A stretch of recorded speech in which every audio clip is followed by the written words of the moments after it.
Today I want to talk to you about exhibiting potatoes at the fair. When you exhibit potatoes at the fair, what the judge is going to look for is that you have potatoes that are uniform in size, shape, color, and maturity.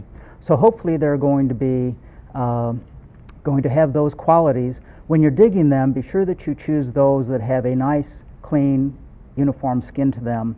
You want to avoid those that are any of those that have any scabbiness to them or might have any flaws, defects, mechanical damage, because those are going to be deductions as the judge looks at that exhibit.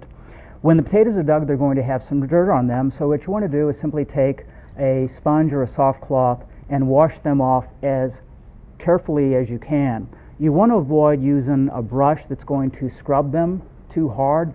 Some people like to scrub them so that they're really clean, but what's going to happen is that you're going to scruff up the skin, and those are going to also be deductions when the judge looks at that exhibit. So clean them carefully. If there's a little bit of dirt on them, then that's not too big of a problem. Again, we're looking for potatoes that are about the same size.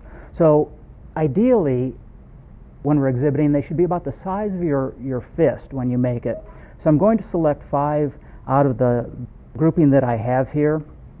Sometimes you'll find that they might be a little bit more oblong than others. So again, we're trying to find those that are as close as size and shape as possible.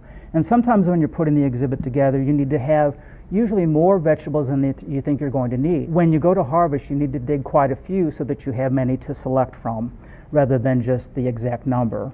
So you're going to start off by selecting the number that you need. Sometimes if there are flaws, what might help is to just turn them over on the bottom. Now the judge will eventually see them if he or she handles that exhibit, but sometimes just putting that towards the bottom might be a way to take care of that if you don't have any other choice when you're putting the exhibit together.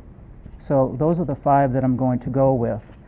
So hopefully today I've given you some tips on how to get your blue ribbon on your plate of potatoes.